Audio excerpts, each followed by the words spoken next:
just finished watching Spider-Man No Way Home. Holy shit, that was fucking insane. It was so amazing.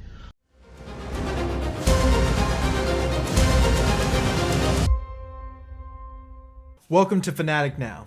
I'm Brighton, and that's Josh, and today we're reviewing Spider-Man No Way Home. This is probably the most spoiled movie in history, with leaks going back over a year, and it just earned a staggering $587.2 million at the box office globally in its first weekend. And those are numbers we really haven't seen since before the pandemic. And Sony themselves only predicted $120 to $150 million for the opening weekend. Yeah, but Sony also called this Spider-Man's Endgame, so I think they were being conservative with the numbers. Probably, but numbers aside, we're here to talk about whether they deserve this massive payday. Now we've both seen the movie, so before we do our review, let's show our quick reactions that we kind of recorded immediately after leaving the theater for that first viewing. Guys, the hype is real. Pun intended, that was an amazing Spider-Man movie. So glad I saw it in theaters before having it spoiled. Staying off the internet wasn't easy, but being at the first showing in my city, a sold out showing, there was like 7 dudes dressed as Spider-Man. There was like 3 moments where the whole place erupted in a round of applause. There was at least 2 or 3 points where people were like, you could hear them sobbing. I'm actually at home filming right now because the theater was so chaotic. There's no way I could shoot it there. Just an incredible experience. It wasn't a perfect movie. It had some flaws in the second act, but damn, it wasn't far off from perfect. 100% fan service, but they nailed it. That was legit the greatest live action Spider-Man movie we've ever gotten. Absolutely amazing. I'm basically speechless like I was for Eternals, but even more so, this movie deserves all the credit it's getting right now. I think like 96% on Rotten Tomatoes. It's insane. It had humor, it had heart, it had pain, all of it. It was incredible to watch, and I'm so excited for everyone to be able to watch it. It's most definitely my favorite Spider-Man film, on par with Into the Spider-Verse, but if you're saying live action, best Spider-Man film to ever come out, as well as quite possibly placing that rank for my top #1 spot in Marvel films. This was an insane adventure the entire time. I never felt a dull moment. The pacing was just incredible, and the ins and outs with surprises and the appearances of certain characters just blew my absolute mind. I am so blown away by everything that occurred. I think it could end up being one of the greatest Marvel films to be made.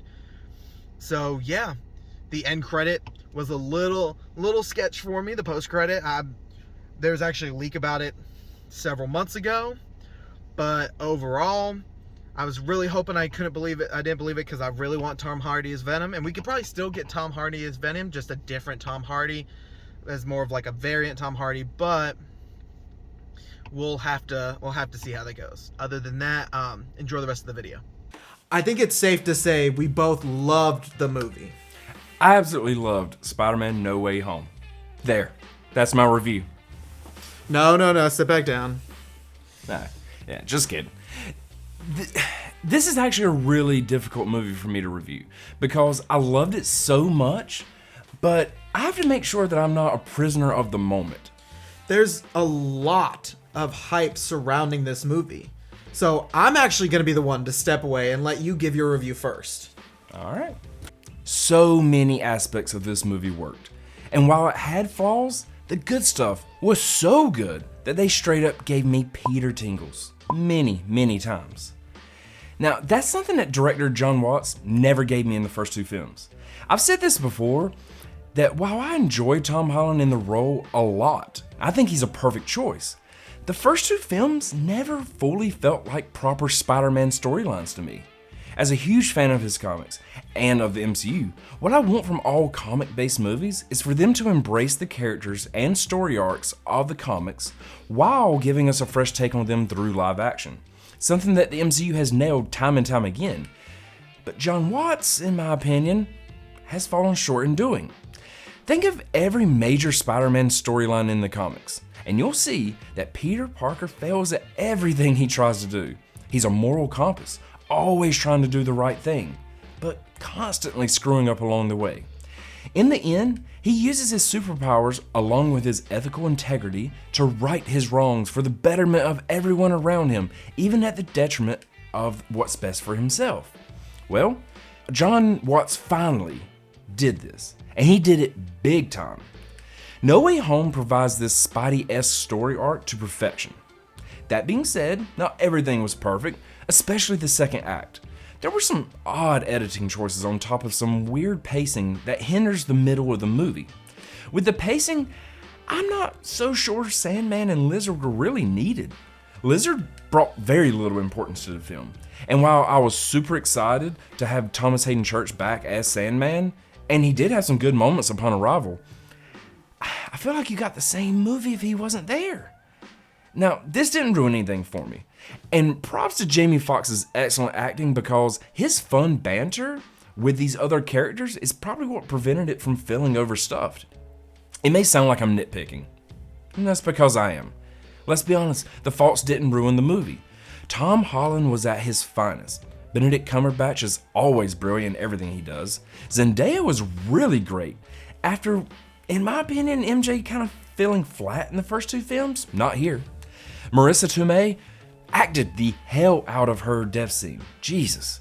And all of the villains did what they were supposed to do, with Willem goddamn Dafoe especially killing it. Tobey Maguire gave us exactly what I expected from an older, wiser Peter Parker, without ever feeling like he was stealing the spotlight from Tom Holland. And Andrew Garfield? He showed the fuck up for this movie. The one actor that had a reason to just phone this one in and take his money to the bank laughing. Nah, he made me want to cry. Twice. He understands this character, and he could have been an amazing Spider-Man under better direction. And then, we got a near perfect third act, ending with the memory of Peter Parker being erased from everyone's mind. This is what not only made it a great movie, but transformed the trilogy into an origin story. The decision not to tell MJ about their past is that classic Spider-Man trope of always putting others first, because he saw that she was happy and safe. And without anyone to lean on, now we're teased with him becoming that regular guy who struggles to make ends meet, but still going out slinging through New York City in his homemade outfit to be the friendly neighborhood Spider-Man. This has me giddy. It makes me feel like a little kid again. And I'm just so ready to see what's coming next. And that's the trademark of a great Marvel movie. Stan Lee would have been proud of what they accomplished. And so am I. So, let's see what Brighton thought. Holy shit. This movie is not only my favorite live-action Spider-Man movie, but maybe a top contender for Marvel movies entirely. Definitely the best Sonyverse movie for sure. This was a non-stop thrill ride all the way through. Unlike Eternals, the pacing was very well done. At no point did I feel like there was a lull. I thoroughly enjoyed Eternals, but since they're so close in release and in time frame, it's hard not to compare the two. In the 2.5 hours of Eternals, the pacing was off, and in moments felt like a slog. But Spider-Man was able to keep me engaged and interested the entire time. No wonder they were calling it Spider-Man's Endgame. Now, there was a lot of characters who were brought back and shoved into this movie, and normally that can be problematic, very much like Sam Raimi's Spider-Man 3. But they were able to execute it very well. I never felt underwhelmed or disappointed by a character or even how they were portrayed.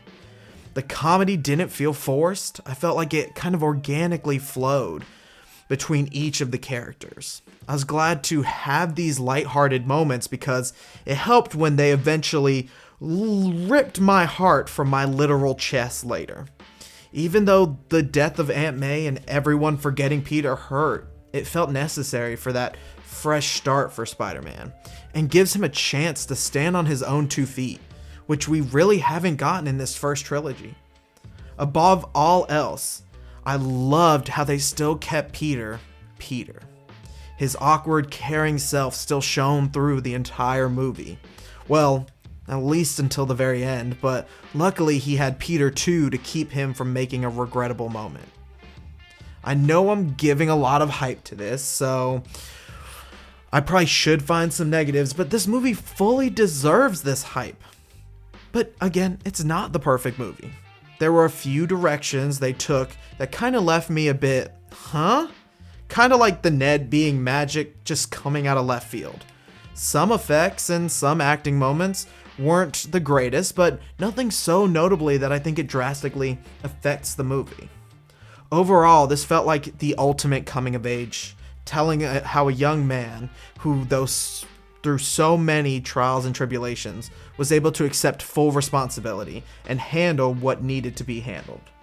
This movie was a great cap for Tom Holland's first Spider-Man trilogy. Though it took 3 movies, we were finally able to have a complete origin of Peter Parker and his path to adulthood and truly our friendly neighborhood Spider-Man. So let's go ahead and get Josh back in here so we can give you our final tally. Well, there you have it, folks. But we still need to give this movie a grade. So let's pull up the comic book grading scale. If you aren't familiar with the comic book grading, hop over to our Instagram or Facebook pages where we're gonna actually explain how this scale works. I think it's a fun and new way to kind of rate movies that are based on comics, the same way that the comics themselves are graded. But I gave my review first, so why don't you start? Alright, well, as I said, I've really enjoyed this film, and it was really hard for me to give harsh critiques as far as what I noticed, so I think I'm going to settle on a 9.6. Okay, I wasn't far below you. I know I mentioned some things that keep this from being a perfect film, but it really did succeed at nearly everything I want out of a comic-based movie, and it left me wanting more. So critiques aside, I'm giving it a 9.2. Alright, so with your 9.2 and my 9.6, we split the middle and say that Fanatic Now's official grade is a 9.4. Now, I'm ready to get into some predictions, because while I didn't really like the post-credit scene with Venom too much, it does excite me that there's a symbiote in the MCU. And I'm really excited about Kraven the Hunter, because I definitely saw him in the sky when the multiverse was breaking.